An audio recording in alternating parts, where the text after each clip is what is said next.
নমস্কার। আজকে শোনাব তারাশঙ্কর বন্দ্যোপাধ্যায়ের কুলীনের মেয়ে। শুরু করছি আজকের গল্প, কুলীনের মেয়ে। ধনদা মুখুজ্জের কন্যা তরু শেষে বিষ খাইয়া আত্মহত্যা করিল। এই মেয়েটি অতি দুস্থ পরিবারটির কর্ণধারহীন সংসার তরণীর হাল ধরিয়া বসিয়াছিল। পরিবারের মধ্যে বিধবা ভাতৃজায়া, একটি বালক ভাইপো আর নিতান্ত নাবালিকা একটি ভাইঝি। পাড়াগাঁয়ে যাহাকে বলে সাপের গর্ত, ইঁদুরের গর্ত হইতে আহার সংগ্রহ করা, তাই করিয়া তরু বাপের বংশটির ভরণ পোষণ করিয়া চলিতেছিল। অতি দুঃখেও তাহার মুখে হাসিটি লাগিয়া থাকিত। লোকে বলিত ধৈর্যের প্রতিমূর্তি তরু।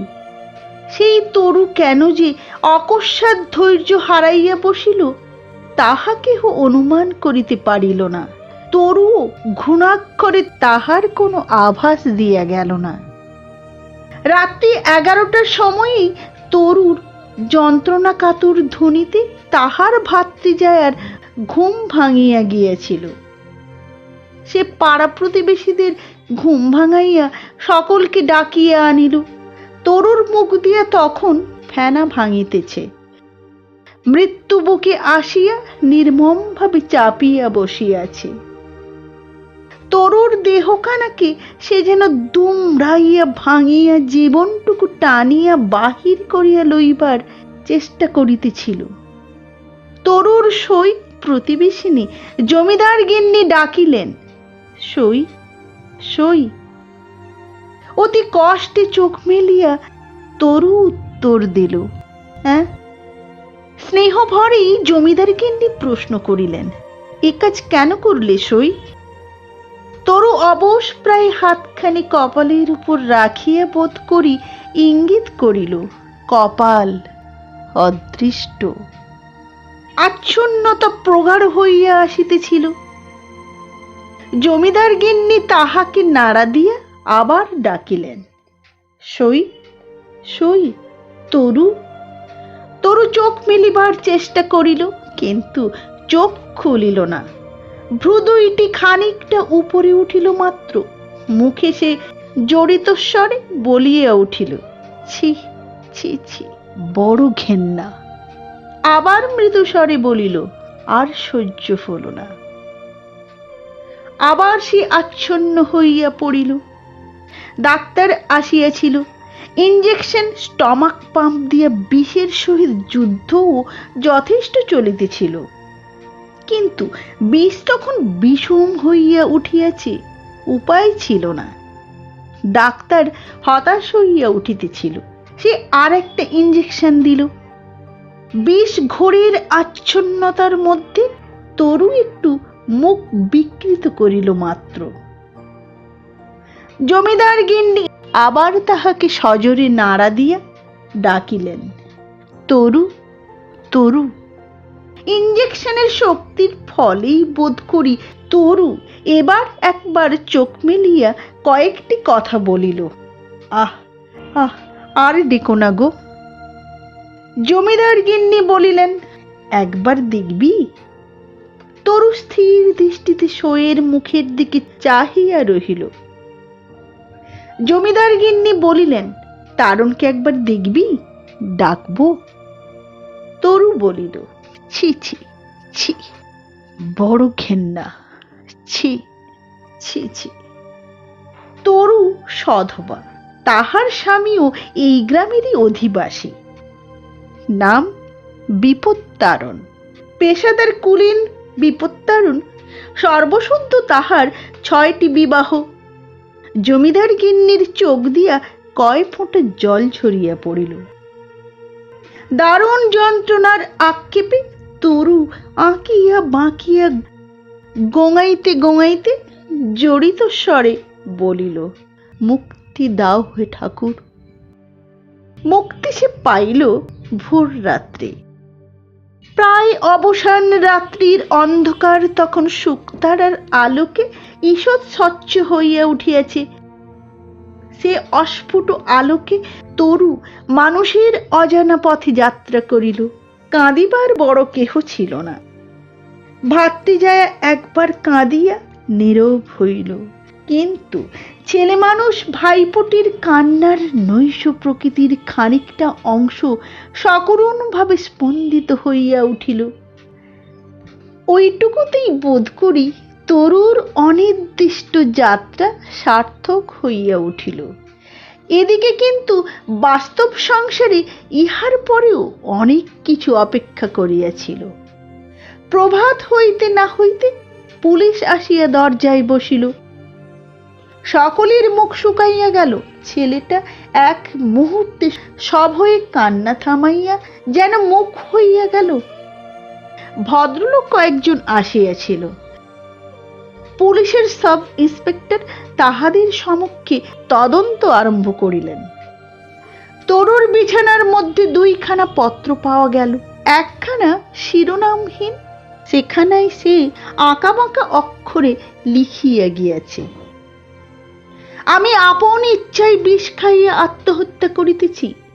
বড় লজ্জা, বড় ঘৃণার জীবন, এ যাওয়াই ভালো, আর সহ্য করিতে পারিলাম না।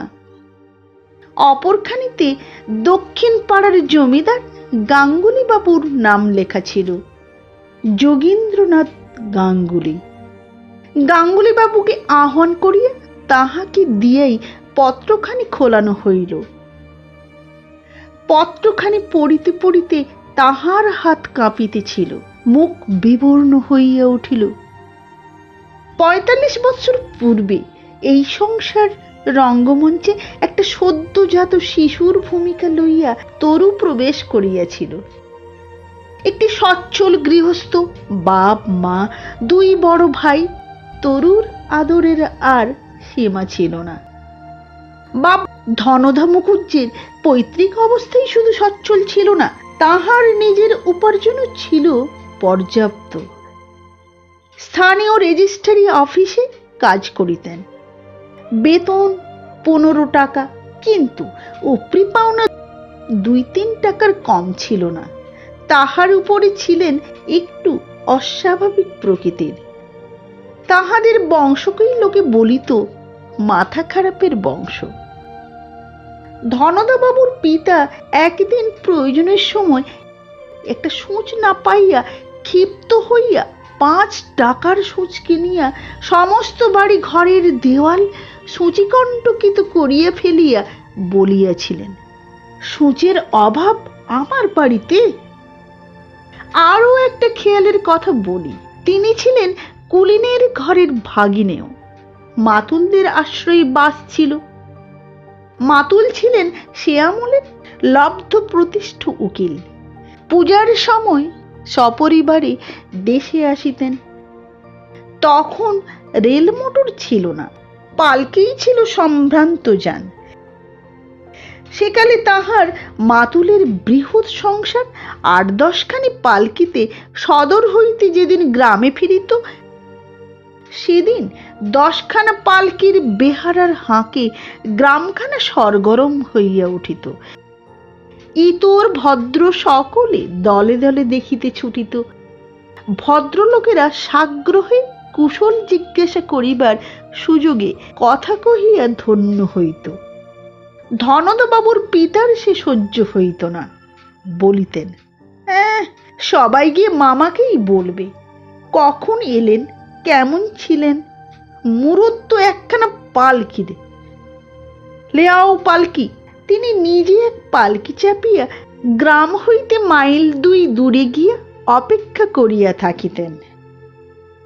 মাতুল পরিবারের পালকি বাহিনীর সাড়া পাইবা মাত্র তিনি হুকুম দিতেন, উঠাও পালকি, হামারা পালকি আগে জায়গা। মাতুলের আগেই তাহার পালকি গ্রামে আসিয়া পৌঁছিত। পালকি হইতে নামিয়া তিনি প্রতীক্ষমান ভদ্রজনদের সহিত নিজেই আলাপ করিতেন। কি চাটুর্যে মশাই যে, নমস্কার নমস্কার, কেমন আছেন, বাড়ির সব ভালো তো, আপনি ভালো আছেন, আমি ভালোই আছি। আচ্ছা, এই আসছি। তাহার পিতা ধনতবাবুর পিতামহ আহার করিতে বসিয়া সম্মুখে যাহাকে পাইতেন প্রশ্ন করিতেন। বলি, হাঁ হে, আর খেতে পারবো? পেট ভরেছে কিনা বলো দেখি। ধনতবাবু পিতা পিতামহেরই মতো ছিলেন। আয় ব্যয়ের হিসাব তাহার ছিল না। কেহ বলিলে বলিতেন, হিসেব কিসের রে? হিসেব আবার কি? একের পরে শূন্য দিলে হয় 10, আরেক শূন্য দিলে 100, আবার শূন্য দাও 1000। ফক্কা দিয়ে অঙ্ক বাড়ানোর নাম হিসেব, বুঝলে? তাহার 3 পুত্র বংশের ধারা হইতে বাদ যায় নাই। বড়টি মাতাল, মেজটি বদ্ধ গোয়ার, ছোটটি ছিল তানসেন। স্কুলে 4th ক্লাস হইতে প্রমোশন না পাইয়া যেদিন সে কাঁদিতে কাঁদিতে বাড়ি ফিরিয়া আসিল, সেদিন ধনতবাবু বলিলেন, ঝাঁটা মারি স্কুলের মুখে, কিছুই জানে না বেটারা। লেখাপড়ার জন্য কান্না কিসের? কাঁদছিস কেন তুই? এক রাতে তোকে বিদ্যান করে দেব আমি। তাহার পরদিনই তিনি ছেলেকে তবলা কিনিয়ে দিলেন।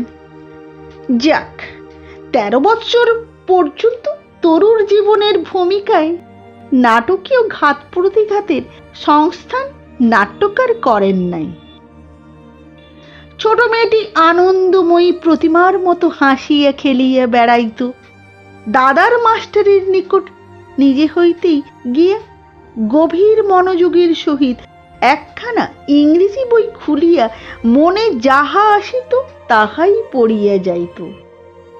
ছাত্রীটির অনুরাগ দেখিয়া মাস্টার তাহাকে লিখিতে পড়িতে শিখাইলেন। পাড়ার মেয়েদের সঙ্গে খেলিতে গিয়া কোন্দল বাঁধাইয়া ফিরিয়া আসিত।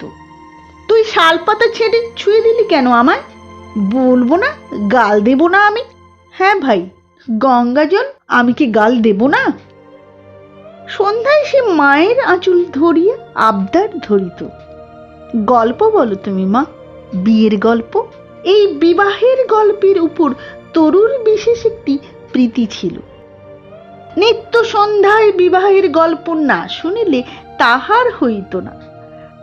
তাহার 13 বৎসরের সন্ধ্যার মধ্যে শৈশব ও শেষের 2 বৎসর ছাড়িয়ে দিয়া এই সোনার ব্যতিক্রম যে কয়দিন ঘটিয়াছে তাহার সংখ্যা বোধ করি হিসাব করিয়া বলা যায়। মা গল্প বলিতেন, রসুন চৌকি বাজবে, ঢোলের বাজনা হবে, মশালের আলো জ্বালিয়ে হুম না করে বরের পালকি আসবে, রাঙা টুকটুকে বর। এদিকে লুচি ভাজা হবে, সন্দেশ হবে, মুড়কি হবে, মুড়ি হবে। ঘরের মধ্যে তরুর পাটি পেড়ে চুল বেঁধে দেব, তরু গহনা পরবে, হাতে দেব কাকনি, অপর হাতে বাজুবন্ধ, গলায় মুড়কি মাদুলি, কোমরে গোট। তরু নীরব নিস্তব্ধ, তাহার হুঁ দেওয়া কখন বন্ধ হইয়া গেছে। মা নাড়া দিয়ে ডাকেন, তরু ঘুমোস না, খেয়ে ঘুমোবি। তরু জাগিয়ে উঠিয়া বলে, তারপরে বলো না মা, তারপরে। তরুর ছোট দাদা বুক বাজাইয়া তবলার একটি বোল সাধিতে সাধিতে পান লইতে আসিয়াছিল। সে তরুর মাথার উপরে একটা চাঁটি মারিয়া দিয়া বলিল, কত্তে ধাগিনাক, ধা ধিন ধিন ধা। তরুর এই তারপর প্রশ্নের উত্তর নাট্যকার তাহার জীবন ভূমিকার মধ্যেই রচনা করিয়া রাখিয়াছিলেন। 13 বৎসর বয়সেই সে উত্তর সে পাইল। 30-32 বৎসর পূর্বে তখন বাংলাদেশে বল্লাল সেনেরই রাজত্ব চলিতেছে। গঙ্গাযাত্রার পথেও কুলীনকে তখন লোকের কন্যাদায় উদ্ধার করিতে হইত। ধনতবাবু সেদিন তাহার পিতামহের মাতুল পুত্র। স্থানীয় জমিদার কৃষ্ণবাবুর বৈঠকখানার দরজা হইতেই লাফ দিতে এবং চিৎকার করিতে আরম্ভ করিলেন। বাপরে বাপরে, উফ, খেলে রে, ওরে বাপরে! কৃষ্ণবাবু শশব্যস্তে বাহির হইয়া আসিলেন। কি হলো ধনদা ভাইপো? ধনদাবাবু বলিলেন, প্রকাণ্ড এক সাপ। বাপরে বাপ, হাত চারেক লম্বা, ইয়া ফোনা। কৃষ্ণবাবু প্রশ্ন করিলেন, কোথায়? ধনদাবাবু বলিলেন, তোমার সিঁড়ির মুখেই। বাপরে বাপ, আস্তিক গরুর আস্তিকস্য মনের মাতা। সাপের কথা শুনিয়াই কৃষ্ণবাবুর লোকজন লাঠি সোঁটা লইয়া প্রস্তুত হইয়াছিল। তাহারা আগাইয়া গেল, সঙ্গে সঙ্গে কৃষ্ণবাবুও গেলেন, পিছনে ধনদা বাবু। সাপ দেখা গেল না। কৃষ্ণবাবু বলিলেন, দেখো সব ভালো করে খুঁজে।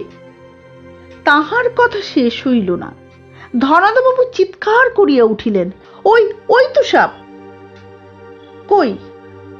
ধনদাবাবু কৃষ্ণবাবুর কাপড় টানিতেছিলেন, বলিলেন, পালিয়ে এসো বাবা।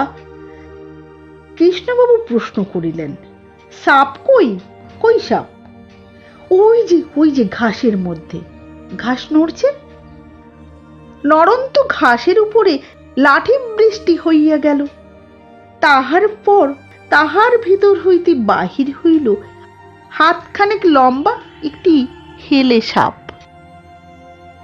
কৃষ্ণবাবু হাসিয়া বলিলেন, মধুসূদনের ঝাড়ের দোষ, তোমার দোষ কি বলো? ধনদাবাবুরা মধুসূদন তর্কালঙ্কারের বংশ। ধনদাবাবু বলিলেন, সাপ তো বটে হে বাপু, ওটাই কি কম? ওর আবার বিষ বেশি, নামই হলো হলাহল। ওটা খেলেই যে বাস, অক্কা, একেবারে অক্কা। নাও চা করতে বলো।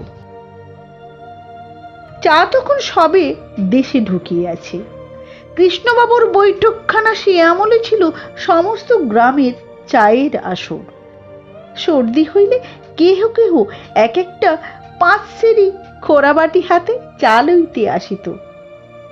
তামাক টানিতে টানিতে ধনদাবাবু হাত পা নাড়িয়া বলিলেন, বাপজান, ফ্যাসাদ তো চুকিয়ে ফেললাম। কৃষ্ণবাবু সবিস্ময়ে বলিলেন, ফ্যাসাদ আবার কি হলো?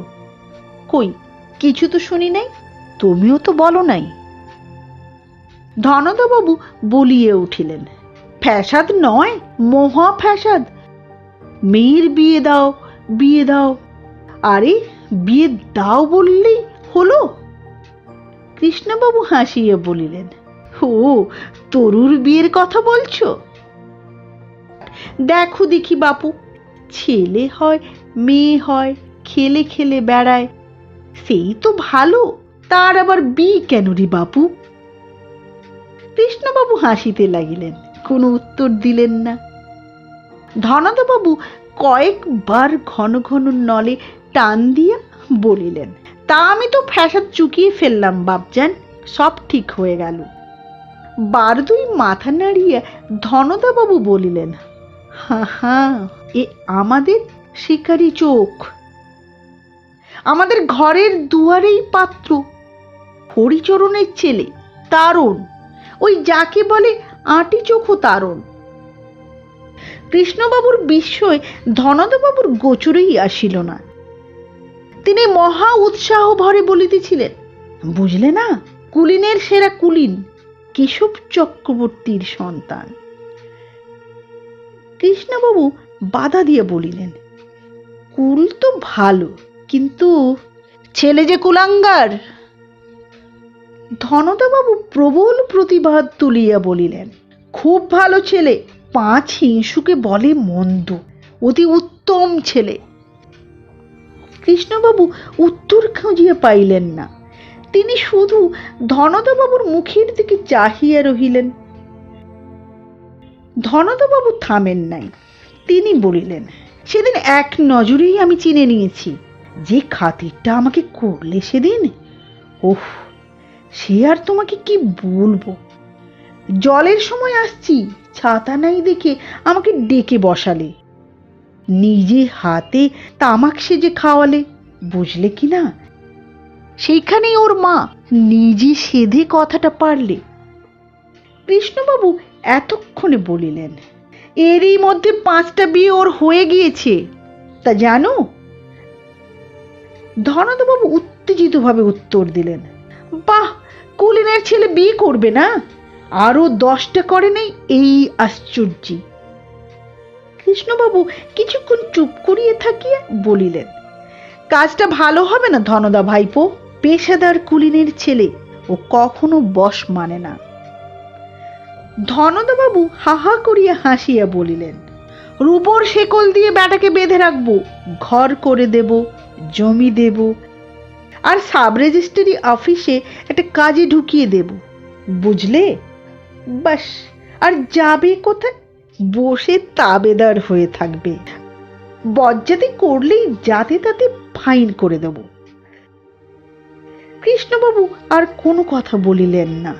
তাহার অসন্তুষ্টির অনুমান করিয়া ধনদাবাবু বলিলেন, তারণের মা খোসামত করছে, পাত্রপক্ষ খোসামত করছে, এ কখনো ছাড়তে আছে? কোথায় এখান ওখান করে লোকের খোসামত করে বেড়াই বলতো? কৃষ্ণবাবু এ কথারও কোনো জবাব দিলেন না। কয়েক মুহূর্ত নীরব থাকিয়া ধনদাবাবু আবার বলিলেন, গাঁজা মদ একটু খায়, তার আর কি হবে বলতো? ঘর সংসার হলেই সব ঠিক হয়ে যাবে। কুলাঙ্গার বলছো? ও আঙ্গারে আগুন ঠেকালেই আঙ্গার আগুন, বুঝলে? ঘর সংসার হলেই সব ঠিক হয়ে যাবে বলিয়া নিজের রসিকতায় নিজেই তিনি হাহা করিয়া হাসিয়া সারা হইলেন। কৃষ্ণবাবু নীরব হইয়াই রহিলেন। তরুর জীবন ভূমিকায় একটি পট পরিবর্তিত হইল। অদৃশ্য নাট্যকারকে মানিতে গেলে বলিতে হয়। তাহারই নির্দেশ অনুযায়ী তরু একদিন রাঙা চেলি পরিল, চোখে কাজল পরিল, আভরণ পরিল, বসনে ভূষণে রাজকন্যা সাজিয়া রাঙা টুকটুকে বরের প্রত্যাশা করিয়া বসিয়া রহিল। তারপর শুভক্ষণে বিপত্তারণের জীবনের সহিত নিজের জীবনের গ্রন্থি বাঁধিয়া লইল। ধনদাবাবু কন্যার বিবাহে খরচের ত্রুটি করেন নাই। বরাভরণে দানে তিনি ভার বোঝাই করিয়া দিয়া কন্যাকে জামাতার সহিত পাঠাইয়া দিলেন। ফুলশয্যার রাত্রে তরু বিছানায় শুইয়া ঘুমাইয়া পড়িয়াছিল। তারণের খোঁজ ছিল না, সে কোথায় গিয়াছে কে জানে। অস্বাভাবিক হইল বরের বাড়িতে এ লইয়া কোনো ব্যস্ততা বা আন্দোলন ছিল না। অকস্মাৎ কাহার আস্ফালন আহ্বানে বহির্দ্বারে উচ্চ আঘাত শব্দে তরুর ঘুম ভাঙিয়া গেল। রাত্রি বোধহয় গভীর, বাহিরে কোথাও আর কোনো শব্দ নাই। সদ্য ঘুম ভাঙিয়া অপরিচিত আবেষ্টনীর মধ্যে আপনাকে দেখিয়া তরু ভয় পাইয়া গেল। তারপর তাহার মনে পড়িল এ স্বামীর ঘর। ওদিকে দরজা খোলার শব্দ হইল, সঙ্গে সঙ্গে কাহার কণ্ঠস্বরও সে শুনিতে পাইল। আজকের দিনেও কি এই কাণ্ড করে? জড়িত উচ্চস্বরে কে বলিয়া উঠিল, ক্যা হে, কোন শালার পরোয়া করি আমি? সেই মুহূর্তেই তরুর শয়ন ঘরের দরজা প্রচন্ড আঘাতে আছাড় খাইয়া খুলিয়া গেল। টলিতে টলিতে প্রবেশ করিল তারণ। তাহার এক হাতে একতাল কি রহিয়াছে। তারণ আসিয়াই বলিল, এই এধারাও। সে মূর্তি ও আস্ফালন দেখিয়া তরু ভয়ে থরথর করিয়া কাঁপিয়া উঠিল। তারণ বলিল, তোর মুখের ছাঁচ তুলব আমি, এই কাদা দিয়ে তোর মুখের ছাঁচ তুলব। হাতটা নাড়িয়া কাদার তালটা দেখাইতে গিয়া হাত হইতে কাদার তালটা থপ করিয়া পড়িয়া গেল। তরু তরু সভয়ে ফোঁপাইয়া কাঁদিয়া উঠিল। তারুণ কাদার তালটা মাটি হইতে চাঁচিয়া তুলিতে তুলিতে বলিল, পরি দেখতে চেয়েছে তোর মুখের ছাঁচ, তোর মুখের ছাঁচ তুলবো আমি। পরি একটা নীচ জাতীয় স্ত্রীলোক। পরীর কথা তরু জানে, বিবাহের পূর্বেই শুনিয়াছে। তরুর চেতনা যেন লুপ্ত হইয়া আসিতেছিল, গলা দিয়ে স্বর তাহার বাহির হইল না।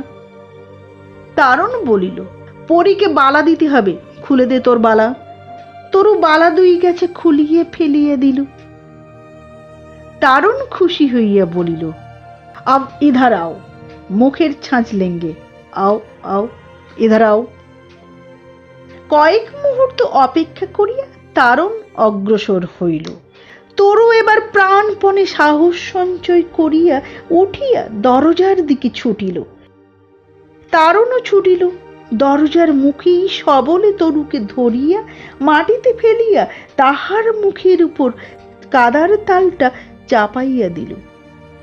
কাদার তালটা তুলিয়া লইয়া দেখিয়া বলিল, ঠিক হয় নাই, বলিয়া আবার সেটা তরুর মুখের উপর চাপাইয়া দিল। তরুর শ্বাসরুদ্ধ হইয়া আসিতেছিল। সে সমস্ত শক্তি সঞ্চয় করিয়া মত্ত তারুণকে একটা ধাক্কা দিল। নেশার উত্তেজনায় দুর্বল তারুণ পড়িয়া গেল। সেই অবসরে দরজা খুলিয়া ছুটি এসে বাহির হইয়া পড়িল। কিন্তু বাহিরেও নিষ্কৃতি ছিল না। সেখানে শাশুড়ি পাহারা দিতেছিল বাঘিনীর মতো। তারুণের ঘরের দরজায় অতি ক্ষিপ্রভাবে শিকল দিয়া বন্ধ করিয়া দিয়া বধূকে আটক করিয়া কহিল, পালাবি কোথায় শুনি? হারামজাদি, স্বামীকে ফেলে দিয়ে তুমি পালাবে? কেলেঙ্কারি করবে আমার? তরু সভয়ে স্থির হইয়া দাঁড়াইল। শাশুড়ি তাহাকে সেই অবস্থাতেই আপনার ঘরে বন্ধ করিলেন। তরুর কাঁদিবার সাহস ছিল না, কিন্তু কান্নার আবেগে বুক যেন তাহার ফাটিয়া যাইতেছিল। সে নিদ্রাহীন চক্ষে আবেগের সহিত যুদ্ধ করিয়া বিস্ফারিত চক্ষে ঘর ভরা অন্ধকারের দিকে চাহিয়া পড়িয়া রহিল। ভোরের দিকে শাশুড়ি ঘুমাইয়া পড়িয়াছিল। ও ঘরে তারুণের নাসিকা গর্জনের ধ্বনি শোনা যাইতেছিল। তরু উঠিবার চেষ্টা করিল, কিন্তু ভয় যেন সে পঙ্গু হইয়া গিয়াছে। কিছুক্ষণ পর আবার সে উঠিল, দরজার কাছে আসিয়া অর্গলে হাত দিল। ধনদা বাবু গ্রামের মধ্যে প্রত্যুষে উঠিয়া থাকেন। অন্ধকার থাকিতে থাকিতেই তিনি বাহিরে আসেন। সেদিন প্রত্যুষে বহির্দ্বার মুক্ত করিবা মাত্র প্রথম দর্শন করিলেন নববিবাহিতা কন্যার কর্দম লিপ্ত মুখ। তিনি শিহরিয়া প্রশ্ন করিলেন, তরু, তরু মা? তরু উত্তর দিতে গেল, কিন্তু পারিল না। সে এতক্ষণে মূর্ছিত হইয়া পিতার কোলে ঢলিয়া পড়িল। তরুর জীবনের এইখানেই বোধ হয় প্রথম অঙ্ক শেষ হইল। পরদিন প্রভাতেই তরুর শাশুড়ি বউ লইতে আসিয়া বলিল, আরো 50 টাকা তোমাকে লাগবে বেয়াই। তারুণ তো আমার রিগে খুন, বলে ও পরিবার আমি নেব না। আমি অনেক বুঝিয়ে সুঝিয়ে এসেছি, আরো 50 টাকা তোমাকে লাগবে বেয়াই। অসহিষ্ণুভাবে ধনদাবাবু বলিলেন, না। সবিস্ময়ে চমকিয়া উঠিয়া তরুর শাশুড়ি বলিল, না কি? এক কথায় ধনদাবাবু বলিয়া দিলেন, মেয়ে আমি পাঠাবো না। তরুর শাশুড়ি বলিল, ও তা বেশ, কিন্তু গহনাগুলো আমার তারুণের। ধনদাবাবু বলিলেন, গহনা আমার মেয়ের। ইহার উত্তরে তরুর শাশুড়ি চিৎকার করিয়া পথে পথে তরুর গতরাত্রির নৈশ অভিসারের একটা রচিত কাহিনী রচনা করিয়া বাড়ি ফিরিল। ধনদাবাবু প্রতিজ্ঞা করিলেন, ও জামাইয়ের আমি মুখ দেখব না। আমার মেয়ের ভাবনা আমিই ভাবব। 1 লাখ টাকা দেব আমি তরুকে, ব্যাটা নিয়ে এসে গড়িয়ে পড়বে, তবে আমার নাম ধনদা। কিন্তু এ প্রতিজ্ঞা তাহার থাকিল না। 4 বৎসর পরের কথা। তরুর বয়স তখন 17 বৎসর। তরুর মা সেদিন ধনদা বাবুকে বলিলেন, হ্যাঁ গো, মেয়েটার একটা ব্যবস্থা করো। ধনদা বাবু বলিলেন, 5,000 টাকা দেব আমি তরুকে, ভাবনা কি? গৃহিণী বলিলেন, টাকা নিয়ে কি করবে তরু? কে ভোগ করবে? ধনদা বাবু সচকিত হইয়া উঠিলেন।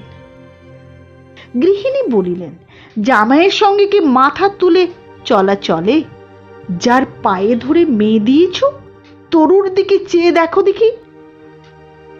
ধনদা বাবু কোনো কথা বলিলেন না, কিন্তু সন্ধ্যার সময় নিজেই গৃহিণীকে ডাকিয়া বলিলেন, তরু তো বেশ রয়েছে, কেবল দেখলাম আজকাল বৌদির সঙ্গে ঝগড়া করে বেশি। গৃহিণী বলিলেন, ঝগড়া করাটা বুঝি ভালো মনের লক্ষণ? ধনদা বাবু ডাকিলেন, তরু, তরু। তরু তখন নিচে ঝগড়াই করিতেছিল।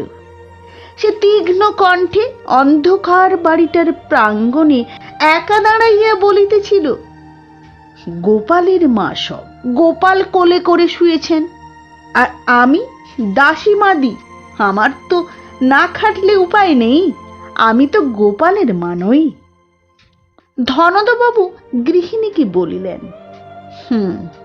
তরু তখনও আপন মনেই বকিতেছিল, কাল যে ষষ্ঠী, তা সে উদ্যোগ আমাকেই করতে হবে, কেন শুনি? ঝাঁটা মারি ষষ্ঠীর মুখে। পরদিন প্রাতঃকালে উঠিয়াই ধনদা বাবু গৃহিণীকে বলিলেন, কুমার ঠাকুরনকে একবার ডাকু দেখি। গৃহিণী বলিলেন, কেন? তারুণের মায়ের কাছে একবার পাঠাবো। কুমার ঠাকুরন দৌতু লইয়া গিয়া ফিরিয়া আসিয়া বলিল, তারুণ আসতে যেতে রাজি আছে, কিন্তু যেদিন আসবে সম্মানী দিতে হবে 5 টাকা করে, প্রথম দিন কিন্তু 10 টাকা লাগবে বললে। ধনদা বাবু বলিলেন, 10 টাকা? মোটে 10 টাকা? 10, 500 দেব আমি। চাঁদির জুতো মারবো আর নিয়ে আসবো ব্যাটাকে। যাও তুমি কুমু দিদি, নেমন্তন্ন করে এসো, রাত্রে সে এখানেই খাবে। কুমু আবার ফিরিয়া আসি বলিল, টাকা কিন্তু আগাম দিতে হবে বললে। 10 টাকার 2খানি নোট বাহির করিয়া তিনি কুমুর হাতে তুলিয়া দিলেন। 20 টাকা দিলাম, আবার দেব, ভাবনা কি? বাড়িতে নানা আয়োজন হইল। তরু নিজ হাতে শয্যা রচনা করিল। ছোট ভাজ রসিকতা করিয়া বলিল, ঠাকুরঝিকে আজ ভাই বড় খুশি খুশি দেখছি। ফিক করিয়া হাসিয়া তরু বলিল, মরণ আর কি। বড় ভাজ যত্ন করিয়া কেশ বিন্যাস করিয়া দিল। রাত্রে শুইতে যাইবার সময় সে আঁচলের খোঁট খুলিয়া কয়টা বেলফুল খোঁপায় পরিয়া লইল। কখন গোপনে সে কৃষ্ণবাবুর বাগান হইতে সংগ্রহ করিয়াছিল। প্রভাতে উঠিয়া তরু দেখিল শয্যা শূন্য, তারণ কখন উঠিয়া চলিয়া গেছে। দেয়ালে ঝুলানো আয়নায় সে বিশৃঙ্খল মাথাটা ঠিক করিয়া লইতে গিয়া শিহরিয়া উঠিল। তাহার কানের একটা মাকড়ি নাই। বিছানা খুঁজিতে তাহার প্রবৃত্তি ছিল না, কিন্তু তবুও একবার খুঁজিয়া দেখিল। সে বেশ ভালো করিয়াই জানিত মাকড়ি পাওয়া যাইবে না, পাওয়াও গেল না। কয়দিন পরে আবার সেদিন সকালে কুমু ঠাকুরনকে দেখিয়া তরু মাকে বলিল, কুমু ঠাকুরন কেন এসেছেন মা? মা বলিলেন, তারণকে নেমন্তন্ন করতে পাঠালাম। তরু বলিল, আমি গলায় দড়ি দিয়ে মরব মা। সবিস্ময়ে মা প্রশ্ন করিলেন, কেন? তরু বলিল, হ্যাঁ, আমি গলায় দড়ি দিয়ে মরবো মা। কিছুক্ষণ পর কুমু আসিয়া বলিল, কই গো তরুর মা, টাকা 5টা দাও বাপু, আগাম না হলে তোমার জামাইয়ের চলবে না। তরুর মা বাক্স খুলিতেছিলেন।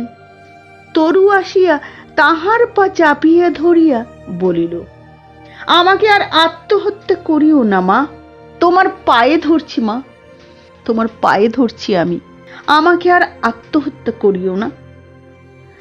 মা সস্নেহে তরুকে টানিয়া তুলিবার চেষ্টা করিয়া বলিলেন, কেন সে কথা আমায় বলবি না তরু, খুলে বল। মায়ের আকর্ষণেও তরু উঠিল না। সে ঝরঝর করিয়া কাঁদিয়া মায়ের পায়ে মুখ লুকাইয়া বলিল, চোর মা, চোর, সেদিন আমার মাকড়ি চুরি করে নিয়ে পালিয়েছে মা। 8 বৎসর পরের কথা। পশ্চাতের পটভূমির অনেক পরিবর্তন ঘটিয়া গেছে, জীবনেও অনেক পরিবর্তন ঘটিয়াছে। ধনদবাবুর বড় বাড়িটা ছোট ছোট ভাগে ভাগ হইয়াছে। ধনদবাবুও নাই, তাহার স্ত্রীও নাই। বাড়িটা 4 অংশে বিভক্ত হইয়াছে। 3 ভাইয়ের 3 অংশ, তরুর 1 অংশ। তরুকে তিনি দিয়া গিয়েছেন নগদ 500 টাকা ও 1000 টাকা মূল্যের জমি। 1,50,000, 1010, 1005, 1000 ওটা ছিল ধনদাবাবুর স্বভাবসিদ্ধ আস্ফালনের অঙ্গ। বড় ভাইয়ের বাড়ি বন্ধ, বড় ভাইও নাই। ছেলেটিকে লইয়া বড় ভাজ ভাইপোর কাছে গিয়া আছেন। মেজ ভাই এখানকার বাসি তুলিয়া দিয়েছে। সমস্ত বিক্রয় করিয়া সে শ্বশুর বাড়িতে গিয়া বাস করিতেছে। থাকিবার মধ্যে আছে তরু ও তরুর ছোট দাদা। তরুও স্বতন্ত্রভাবে সংসার পাতিয়াছে। ধনদবাবুর শ্রাদ্ধ শান্তি চুকিয়ে যাওয়ার কিছুদিন পর সেদিন তরুর দুঃসম্পর্কীয় এক ননদ আসিয়া ডাকিল, বউ রয়েছ নাকি গো?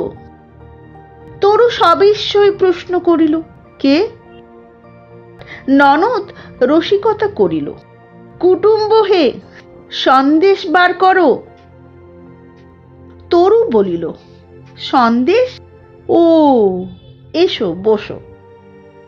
ননদ বলিল, পালকি এনেছি, নিতে এলাম তোমাকে। একখানা আসন পাতিয়ে দিয়ে তরু বলিল, বসো। বসিয়া ননদ চারিদিক দেখিয়া বলিল, বেশ বাড়ি হয়েছে, কারু সঙ্গে কোনো লেপচ নাই? ননদ বলিল, আর কি দিয়ে গেল বাবা? কেউ বলছে 5,000, কেউ বলছে 10,000। তা অবিশ্বাসের তো কথা নয়, বাপ তো তোমার বড় বাপই ছিল। তরু গম্ভীর ভাবে বলিল, 5,000 টাকা দিয়ে গিয়েছেন। ননদ বলিল, তা আমাকে কিছু শিরোপা দিও ভাই, আমি সুখপুর এনেছি। তরু কোনো উত্তর দিল না। সে সুখবরটার জন্য তাহার মুখের দিকে চাহিয়া রহিল। কেহ কোথাও ছিল না, তবুও অনাবশ্যক ভাবে মৃদু স্বরে ননদ গোপন সংবাদটি প্রকাশ করিল, দাদার মন টলেছে হে, তোমার কপাল খুলেছে। বিচিত্র হাসি হাসিয়া তরু বলিল, তাই নাকি? হ্যাঁ, তাই তো বললাম, তোমাকে নিতে এসেছি। তাহলে কবে যাবে বলো? এ মাসের 20, 25, 27 এই 3টি দিন আছে। তরু কঠিন স্বরে অপ্রত্যাশিত রূঢ়ভাবে এবার জবাব দিল, বলতে তোমার লজ্জা লাগলো না ঠাকুরজি? ছি ছি, এ জন্মে তোমার দাদাকে তপস্যা করতে বলো গে, আসছে জন্মে যাব। আমার টাকার লোভে নিতে এসেছো, আবার 2 দিন পরে টাকা কেড়ে নিয়ে আর একটা কলঙ্ক দিয়ে বিদেয় করে দেবে, কেমন? ননদ মুখ কালো করিয়া উঠিয়া গেল। তরু পূজার জন্য ফুল বাঁচিতে বসিল। সে এখন নিত্য নিয়মিত পূজা করে, ব্রত নিয়মের কোনোটি সে বাদ দেয় না। ছোট ভাজ আসিয়া দাঁড়াইল।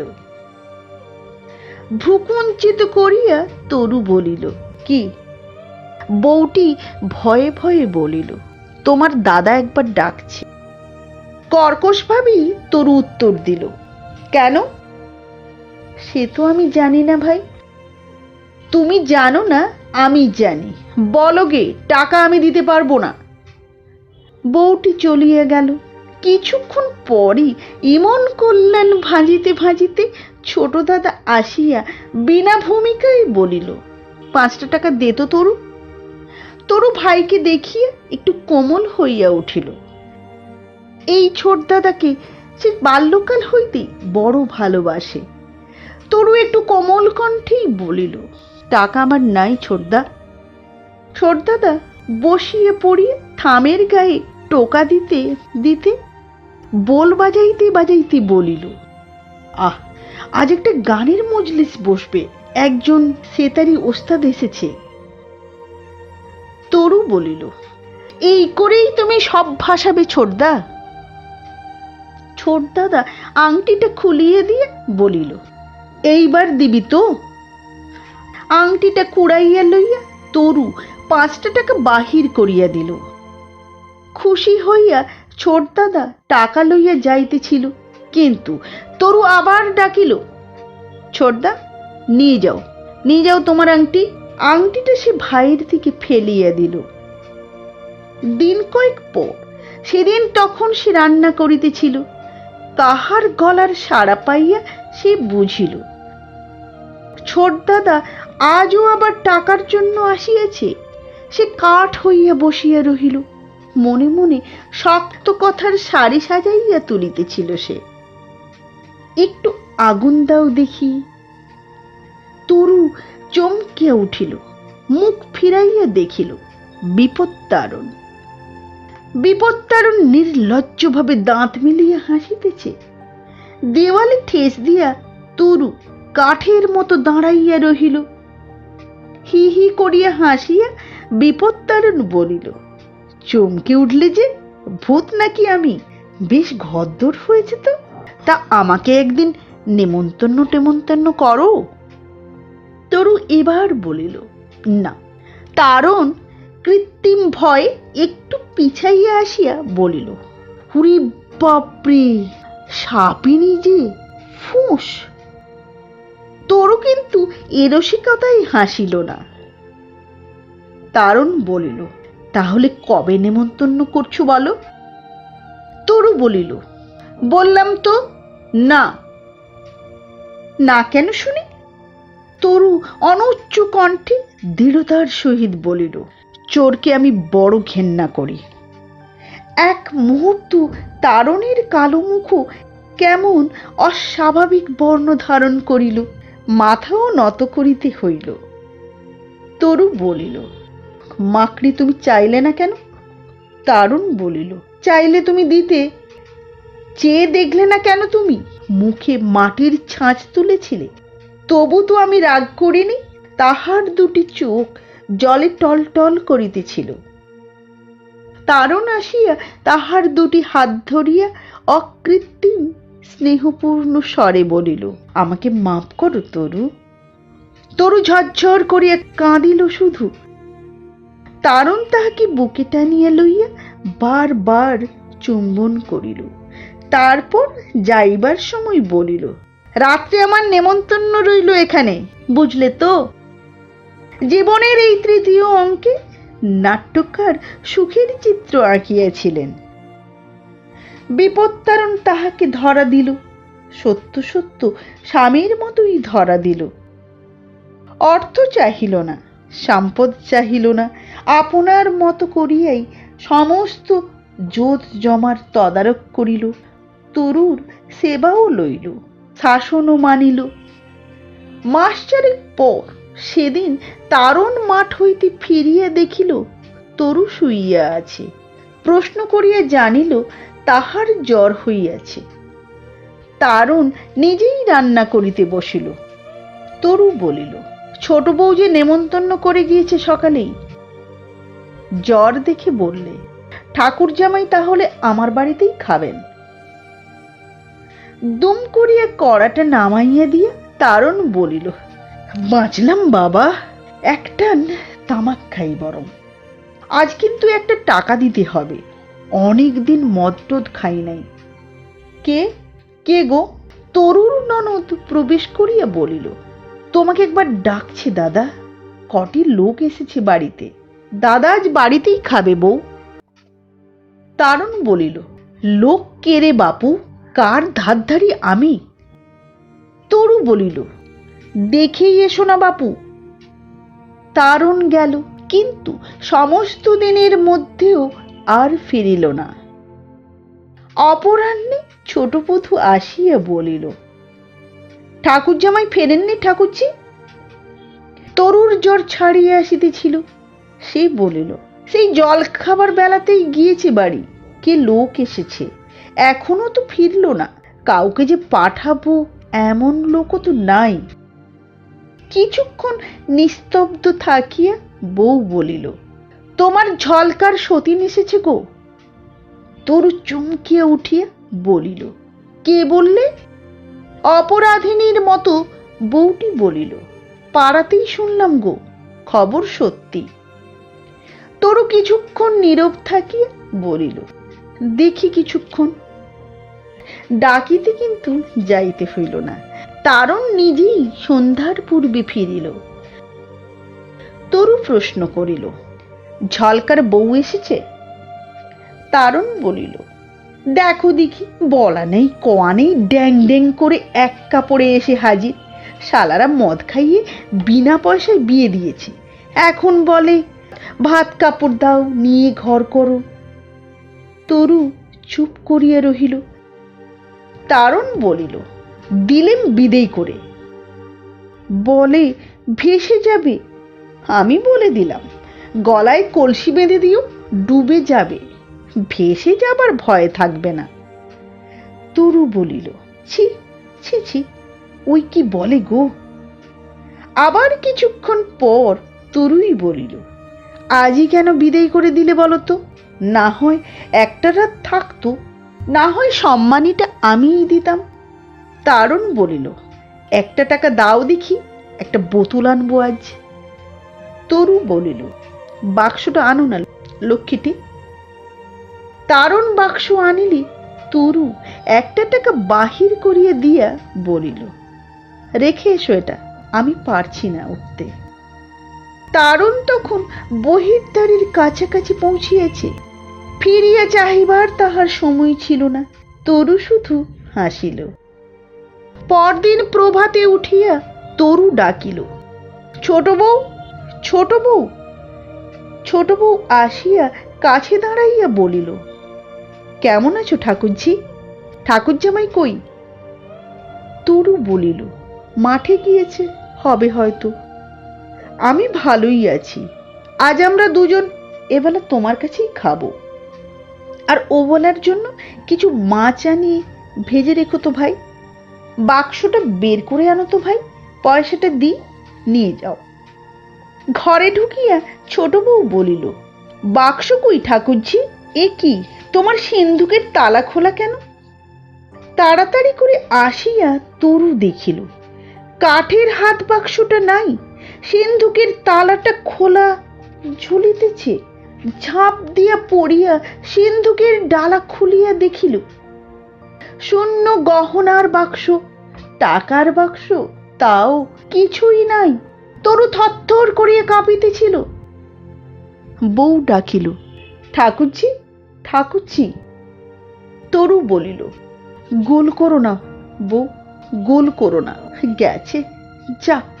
তৃতীয় অঙ্কের জবনিকা বোধ করি ধীরে ধীরে নামিয়ে আসিতেছিল। তরু আবার পূর্বের মতো জীবন আরম্ভ করিল। তিল তিল করিয়া সঞ্চয়ে আপনার ভাগ্য আবার সে গড়িয়া তুলিতেছিল।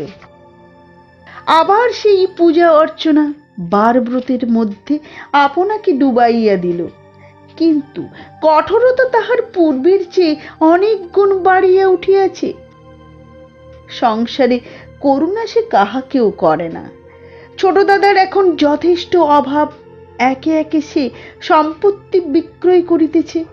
তবু একটি পয়সা সাহায্য সে করে না। 200 টাকা ধার দেওয়ার ব্যবসায় সুদ সে একটি পয়সা ছাড়ে না। তাহার হৃদয়ের সমস্ত আবেগ সে ওই শূন্য সিন্দুকটি পূর্ণ করিবার জন্য কঠোরভাবে নিয়োজিত করিয়া বসিল। তারণ ঝলকার বউকে লইয়া সংসার পাতিয়াছে, কয়টি ছেলে মেয়েও হইয়াছে। তরু পাড়ার সেদিকটা মারায় না পর্যন্ত, কিন্তু মুখে সে কোনোদিন একটা কথাও বলিল না। 10 বৎসর পর সেদিন ছোট দাদা আসিয়া বলিল, তরু, একটি কথা বলছিলাম তোকে। বাধা দিয়া তরু বলিল, নিজে খেতে পাই না দাদা, নিজে খেতে পাই না আমি কোথা থেকে সাহায্য করতে পারবো বলো? ছোট দাদা নীরবে কিছুক্ষণ দাঁড়াইয়া থাকিয়া ফিরিল, বলিল, সে কথা ঠিক তোকে বলতে আসি নাই তরু, অন্য কথা বলছিলাম, তা থাক।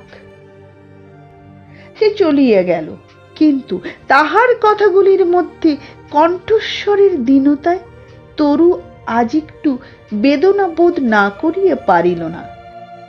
ছোট দাদা চলিয়া গেল।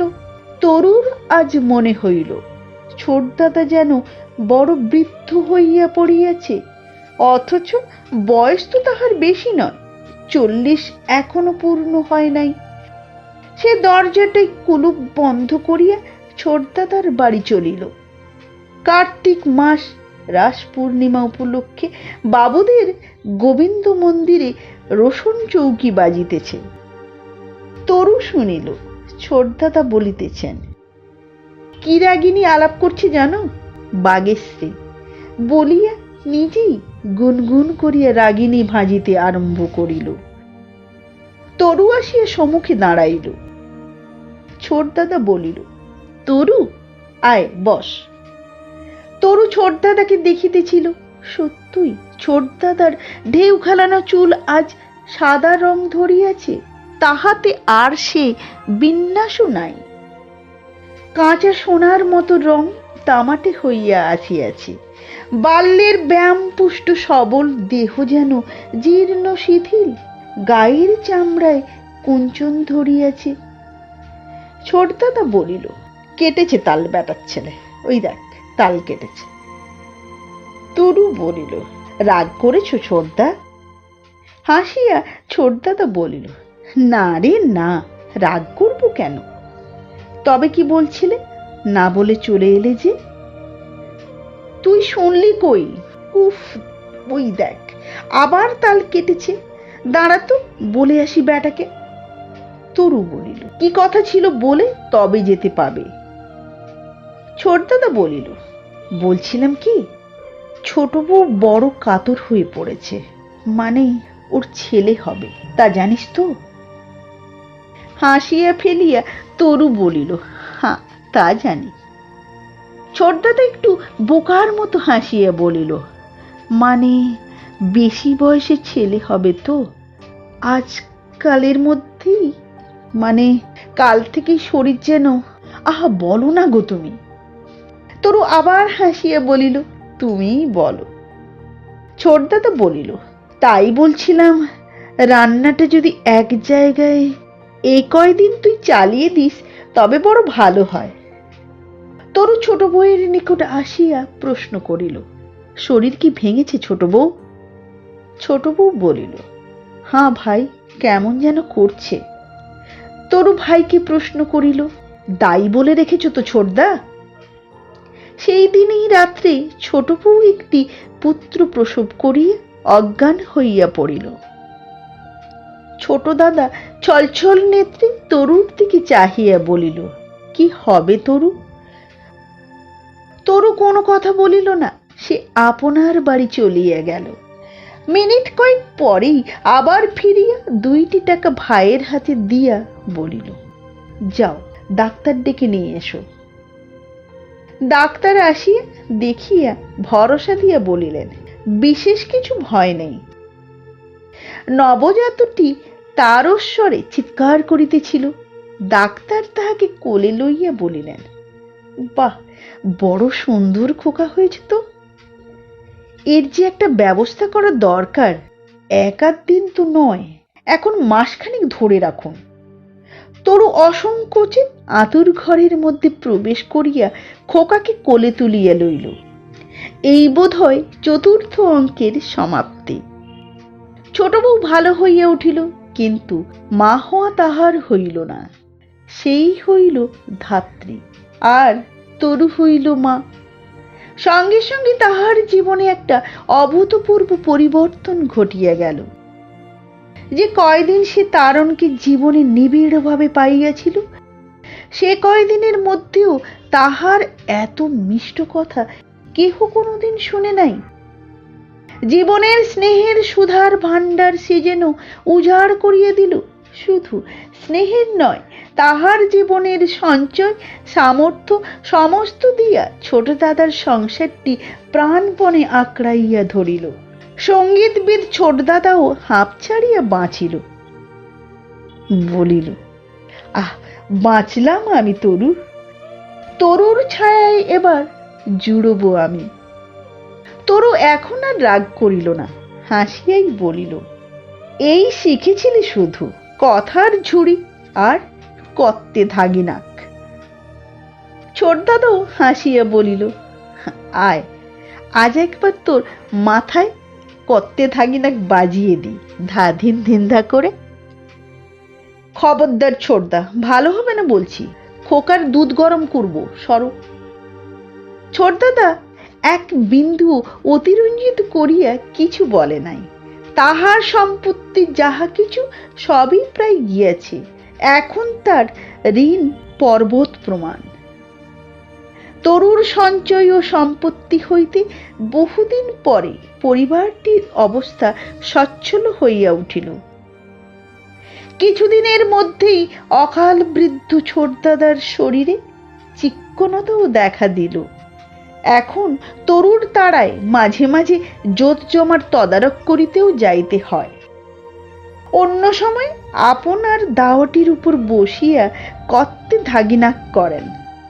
কখনো বা ইমন কল্যাণের রাগিনী একটু হেরফের করিয়া একটা নতুন সুর সৃষ্টি করিবার চেষ্টা করেন। মধ্যে মধ্যে বলেন, তরু, তুই আপত্তি করিস নে, আমি ওস্তাদি করতে আরম্ভ করি। 10 টাকা আসবে, আমার পেটটাও বাইরে বাইরে চলবে।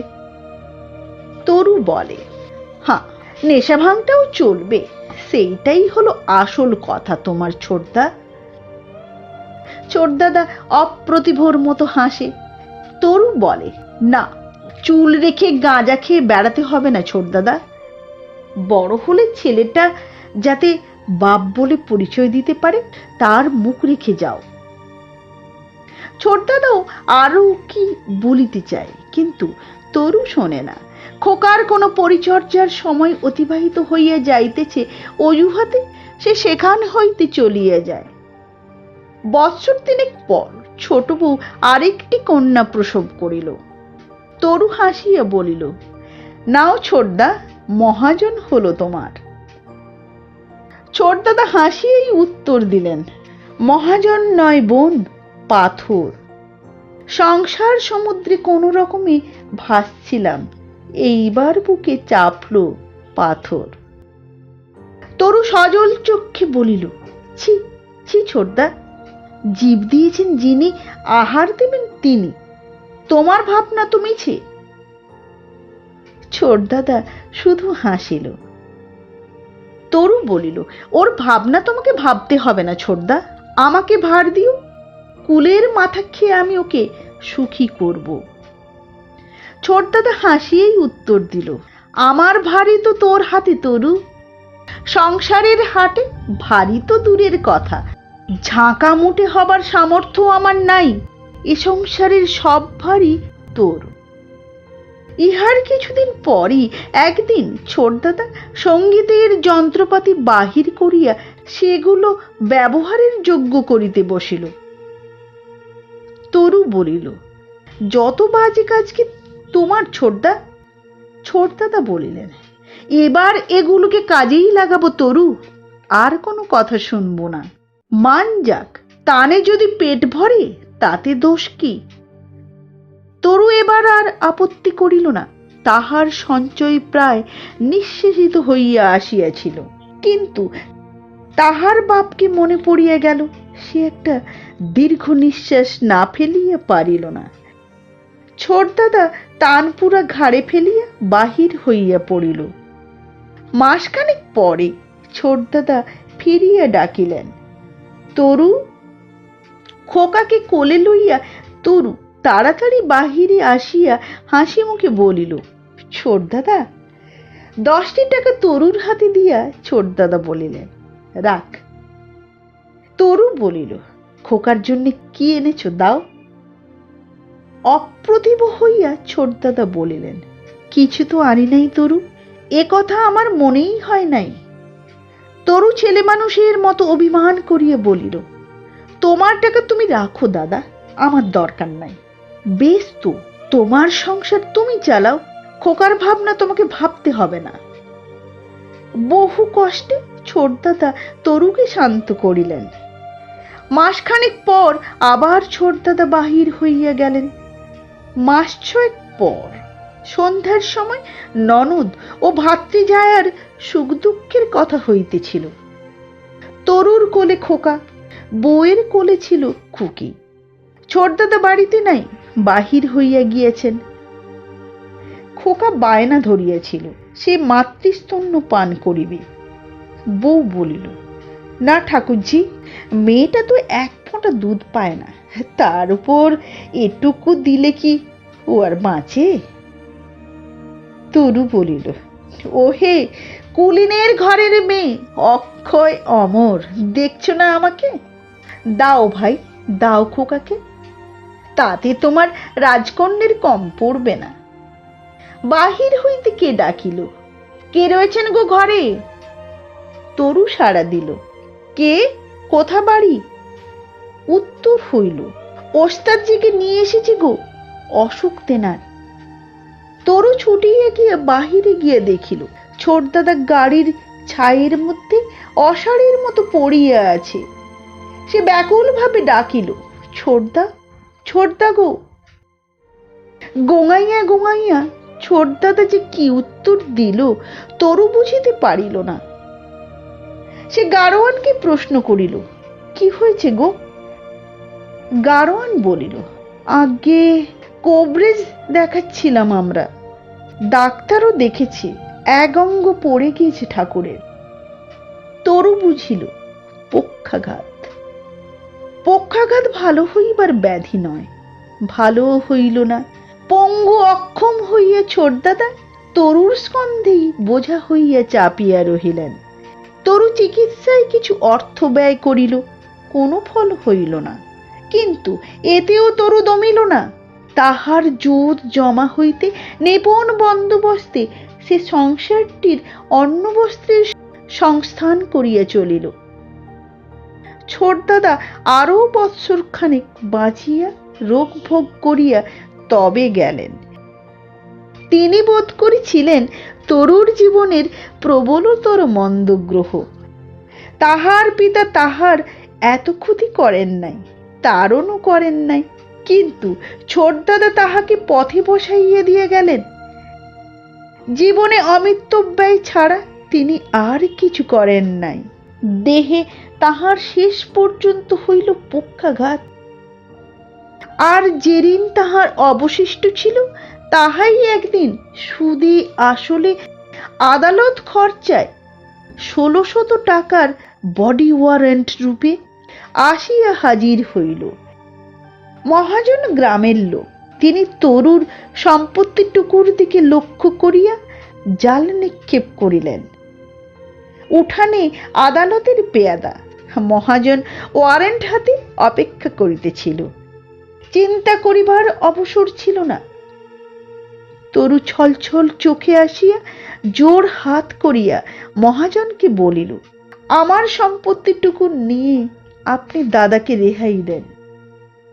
সেই দিনই দলিল লেখাপড়া রেজিস্ট্রি হইয়া গেল। তরু মহাজনকে আশীর্বাদ করিতে করিতে ফিরিয়া আসিল। ইহার ঠিক 1 দিন 2 পর ছোট বউ বলিল, চাল তো আজ নাই ঠাকুরজি, তরু কিছুক্ষণ চুপ করিয়া বসিয়া বাহির হইয়া গেল। কত বাড়ির দুয়ার পর্যন্ত গিয়াও সে ফিরিয়া আসিল। সে ধার চাহিবার জন্য বাহির হইয়াছিল। পথে সহসা তাহার মনে হইল, শোধ করিবে কি করিয়া। এই লজ্জাতেই সে ফিরিল। অনেকক্ষণ অর্থহীন ভাবে এদিক ওদিক ঘুরিয়া সে বাড়ি ফিরিয়া আসিল, কিন্তু বাড়ির দুয়ারে আসিয়া থমকিয়া দাঁড়াইয়া গেল। জড়িত স্বরে রুগ্ন ছোটদাদা চিৎকার করিতেছেন, খিদে, বড্ড খিদে পেয়েছে। খোকা কাঁদিতেছে, ভাত খাবো মা। তরু আবার ফিরিল। দ্বিধা তাহার কাটিয়া গিয়াছে। সে সইয়ের বাড়িতে গিয়া সইকে বিনা ভূমিকায় বলিয়া ফেলিল, 5 সের চাল দিতে পারবে সই? ভিক্ষে, শোধ দেবার তো উপায় নেই। সই কোনো কথা বলিল না। একটি ধামাতে 1.5 সের চাল ভরিয়া তাহার হাতে তুলিয়া দিল। এতক্ষণ তরু ঝরঝর করিয়া কাঁদিয়া ফেলিয়া বলিল, কি হবে সই? আরো বৎসর 2 পরে তরুকে দেখা যায়, কিন্তু চেনা যায় না। ছোটদাদা আর নাই। ভিক্ষা এখন তরুর উপজীবিকা। ভিক্ষা করিয়াই সে খোকাকে পড়াইতে শুরু করিয়াছে। বাড়ুজ্যেদের পুকুরে সেদিন মাছ ধরানো হইতেছিল, খুচরা চুনো মাছ। চারিদিকে ছোট লোকের ছেলে মেয়েদের ভিড় লাগিয়ে গিয়েছে। পাড়ের উপর একটা পরিষ্কার স্থানে মাছ ঢালিয়া ভাগ হইতেছে। ছোট লোকের ছেলেগুলোকে ধমক দিয়ে কে বলিল, সর সর সর, পথ দে। একটা ছেলে হি হি করিয়া হাসিয়া বলিল, যেখানে মাছ ধরবে, আম পারবে, সেইখানেই ঠাকুরনের ভাগ আছে।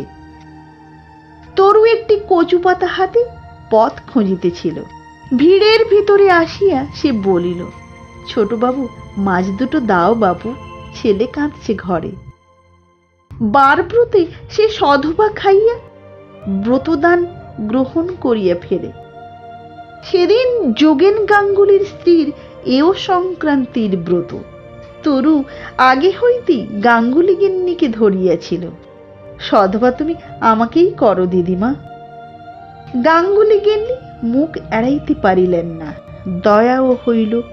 গাঙ্গুলির ভাইপো শুধু বলিল, না না, ও ছেঁচড়া মেয়েটাকে আবার পুজো কেন? ভিক্ষে বরং দাও তো, কিছু দাও।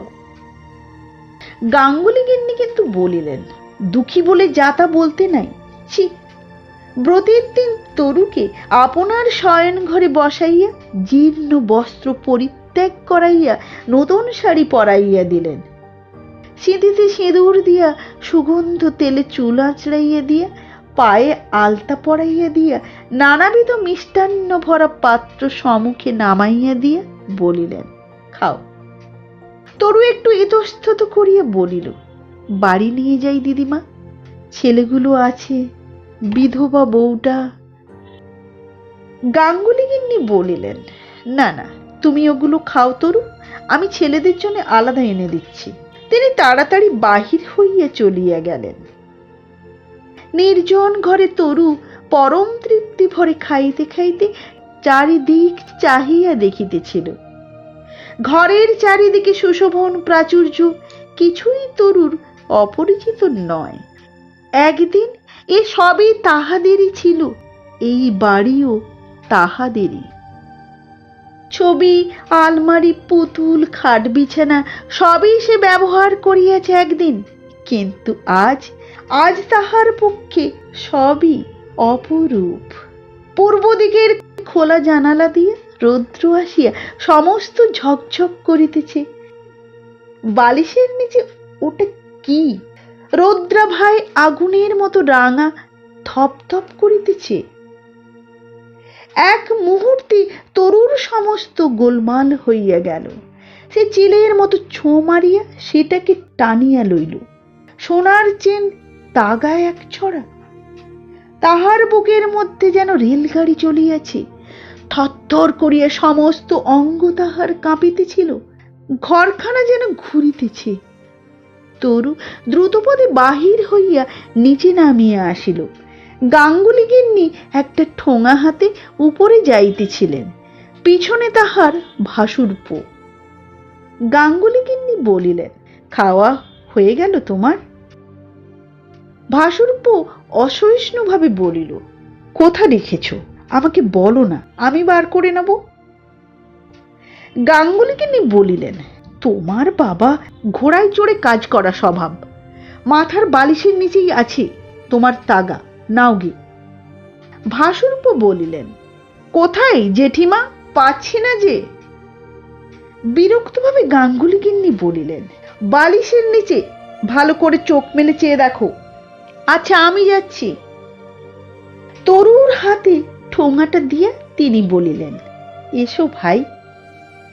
তরু দ্রুত পদে নামিবার চেষ্টা করিতেছিল, কিন্তু কম্পিত পদে তাহার গতি ব্যাহত হইয়া যাইতেছিল। উপরে তাহারা খুঁজিতেছে, সেই মুহূর্তেই বাড়ির ভিতর হইতে ডাক আসিল, তরু, তরু। তরু তখন গাঙ্গুলিদের বাড়ির ঠিক বাহিরে। তরু এদিক ওদিক চাহিয়া তাগাটা বাহির করিয়া গাঙ্গুলিদের নর্দমার তরল পঙ্কের মধ্যে ফেলিয়া দিল, কিন্তু তখনও সে ঠক ঠক করিয়া কাঁপিতেছিল। দ্রুত পদধ্বনির সঙ্গে গাঙ্গুলি বাবুর ভাইপো আসিয়া বলিল, বের করো তাগা, বের করো বলছি। পিছন হইতে গাঙ্গুলি গিন্নি বলিলেন, তরু। তরু কি বলিবার চেষ্টা করিল, কিন্তু মুখ ফুটিল না। গাঙ্গুলি গিন্নি বলিলেন, নিয়ে থাকো তো, দাও তরু, 5টা টাকা আমি দেব। তরু তবুও নির্বাক। গাঙ্গুলি বাবুর ভাইপো চিৎকার করিয়া ডাকিল, মোক্ষদা, মোক্ষদা। মোক্ষদা বাড়ির ঝি, সে আসিতেই তাহাকে হুকুম হইল, দেখ তো মাগির কাপড় চোপড়, থানা তল্লাশ করে। তরু শিহরিয়া উঠিল, তাহার হাত হইতে খাবারের ঠোঙাটা পড়িয়া গিয়া সন্দেশগুলা গড়াইয়া পড়িল। মোক্ষদা তাহার দিকে অগ্রসর হইল। যোগেন গাঙ্গুলিকে তরু যে পত্র দিয়াছিল, তাহাতে ওই তাগার কথাই লেখা ছিল। লেখা ছিল, আপনাদের তাগা আপনাদেরই নর্দমার মধ্যে পড়িয়া আছে। নমস্কার। ভালো লাগলে লাইক করুন, সাবস্ক্রাইব করুন, শেয়ার করুন। আবার দেখা হবে আগামী পর্বে একটি নতুন গল্প নিয়ে। নমস্কার।